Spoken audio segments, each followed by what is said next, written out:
عزت اور ذلت اللہ تعالیٰ نے قرآن پاک میں ارشاد فرمایا ہے، جس کا میں مفہوم آپ کو بتاتا ہوں۔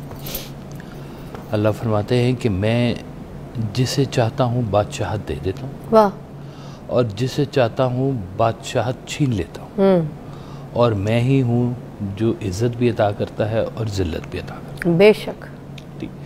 اب یہ مفہوم چونکہ بادشاہت کے ساتھ ہے تو یہ ایک عزت افزائی والی بات ہوتی ہے کہ اگر کسی کو کوئی مرتبہ مل جائے، کوئی مقام مل جائے تو معاشرتی طور پر اس کو کہا جاتا ہے کہ عزت افزائی ہوگی اس کی، ٹھیک۔ لیکن عربی میں جو یہ لفظ ہے عزت، اس کا نا ایک بڑا خوبصورت مفہوم ہے، اور وہ یہ ہے کہ عزت کا معنی ہے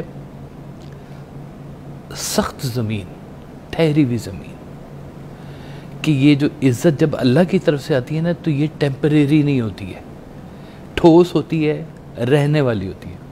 ورنہ تھوڑی دیر کے لیے ہو جاتا ہے انسان کو کہیں نہ کہیں سے کوئی عزت افزائیاں مل جاتی ہیں، کوئی کام کر لیتا ہے، لیکن جو ٹھہرنے والی عزت ہے، جو قائم رہنے والی عزت ہے، وہ ایسے ہے جیسے ٹھوس زمین۔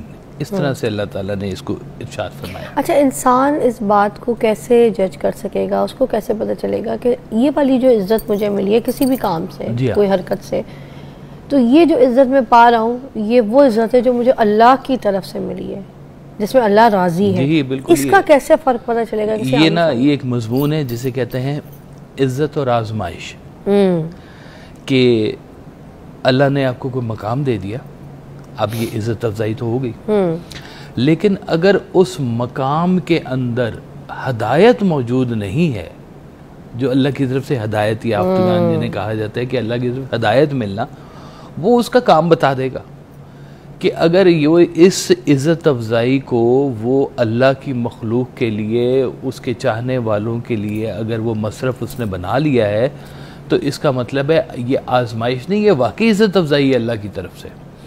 اور اگر کہتے ہیں نا کہ دولت، پیسہ، شہرت، عزت، یہ شہرت، ان میں سے کچھ بھی جو ہے نا وہ پازیٹیو نہیں ہے جب تک اللہ کی ہدایت ساتھ نہ ہو۔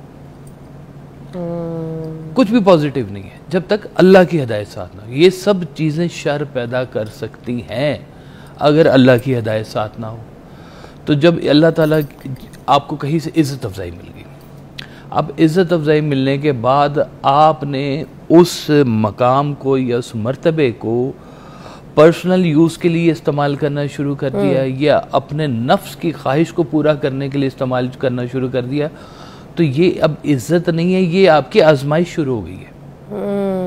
اللہ تعالیٰ آپ کو پھر آزمائش میں ڈالتا ہے، اور پھر وہ کہتا ہے کہ دیکھو کہ پھر میں ان سے پھر عزتیں واپس بھی لے لیتا ہوں۔ اچھا، قرآن و حدیث کی روشنی میں اگر اس کا معیار جاننا چاہیں تو عزت اور ذلت کا معیار کیا ہے وہ بتائیے۔ ہاں، یہ دنیاوی اور دینی دونوں مقامات کے اوپر جو سب سے بہترین عزت افزائی ہے وہ یہ ہوتی ہے کہ آپ کا اپنے رب سے کتنا کلوز ریلیشن ہے۔ جیسے آپ نے حضرت یوسف علیہ السلام کا بھی ذکر کیا،